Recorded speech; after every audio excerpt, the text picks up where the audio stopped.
po mga Agri, mga idol, at magbabalik na naman po sa inyong lingkod, Ka-Oben Agri mga Agri. At kumusta po kayo? Sana po safe kayong lagi sa inyong kinaroroonan mga Agri. At meron lang po ako share sa inyong mga Agri.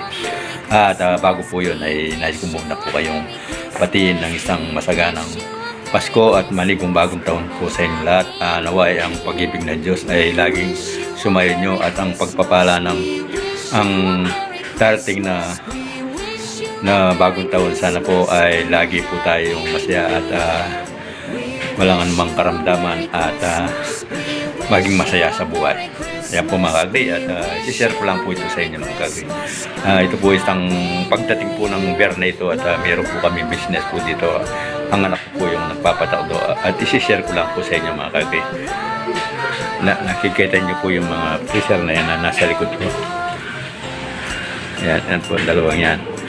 Yan po ay punong-puno ng food product po. Yung pangunahing gusto ng mga tao ngayon yung ham. Kaya po, ayan po, maya-maya po magdi-deliver po sila. At makikita nyo na lang po kung sobra po yung mga deliver. Salamat sa Diyos at binigyan po tayo ng mabait na anak na para mag-business po. At tayo naman po ay supportado naman po tayo sa ating mga anak. Kaya po, panoorin niyo po mga Kagri at isi-share ko po sa inyo. Ipagkikita ko po sa inyo laman ng website po mga Kagri. Kaya po, sige po at sana po mag-enjoy po kayo at muli po maraming sa mga suporta ninyo po. Tayo na po mga Kagri at makikita niyo po yung kabuhayan ng inyong lingkod, Ka-Oben. Yan po mga Kagri, mga idol.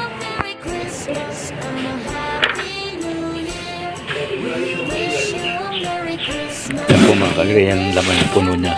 Puno hanggang sa baba po yan. Yan po mga Kagri, at sa mutsari po yan mga Kagri, mga idol. At yan po yung mga business namin pag-araw ng kaya meron po silang mga prep nilang ganun. Nag-umpisa po sila nung pandemic na po. Kaya lang po hindi naman tayo po nagsasamantala sa ating mga customer. Yung lang pong pamasa lang po ito. At hindi po kami nagsasamantala. Kaya okay lang po ang pamumuhay namin. At nakakaraos po kami. Yung mga bayarin po sa bahay po. Tulad ng mga kuryente. Alam niyo naman po malakas ang kuryente ngayon. Kaya okay lang po kasi alam natin na yung mga kahirapan ng ating mga mahal sa buhay, yung ating mga kababayan ay kamukha lang po natin na nakakaraos sa buhay. Kaya pamasa lang po itong mga Kagri. Kaya ayan po, at napakabait ng Diyos at meron po tayong ganitong mga ayan po, yung mga ito po yung mga baboy po yan at saka manok. Kasi nung di pa po yung umientra po yung Pasko sa mga ham, yan po yung mga binibenta ng anak ko, yung mga baboy, manok, yan po, hotdog, lahat po ng food processed po, nandyan po yung mga yung binibenta namin. Kaya meron silang rep kasi nung pandemic po, nagumpisa na po siya, kaya lang po marami na pong mga naging mga yung kasosyo sa mga bibili ng ganito mga Kagri, kaya umina po siya.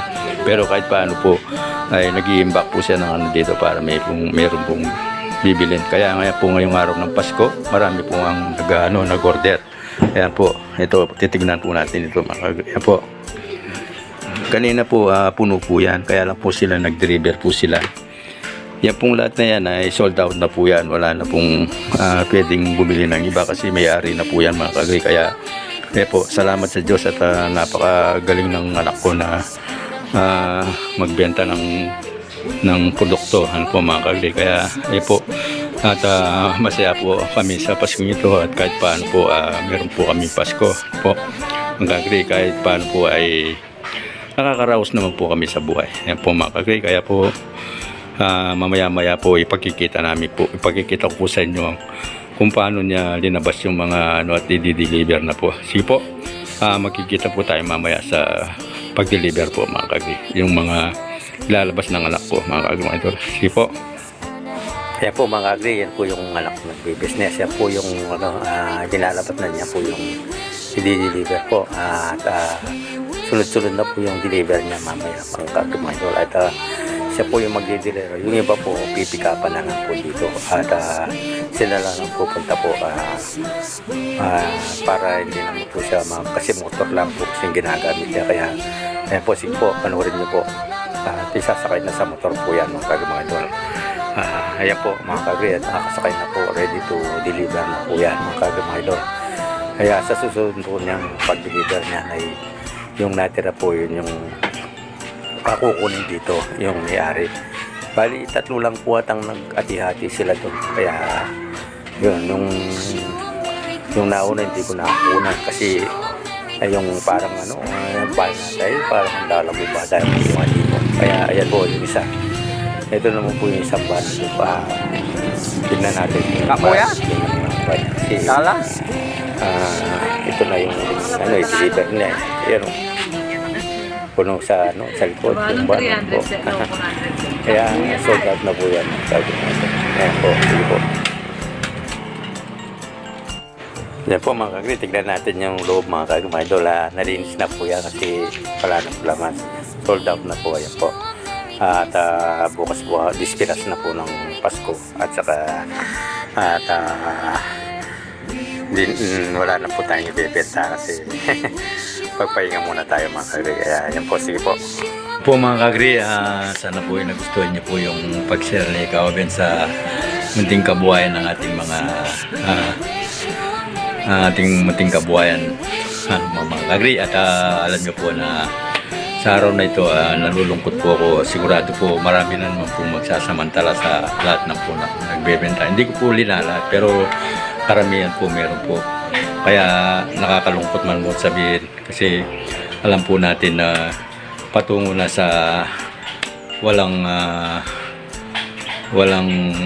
anong ibig sabihin yon, walang prenong tas ang ating mga bilihin ngayon mga kagri. Kaya siguro kahit paano tayo ay nakakatulong, kahit paano natutulungan din kami at natutulungan po namin sila. Kaya salamat sa Diyos at meron tayong ganyang pag-iisip na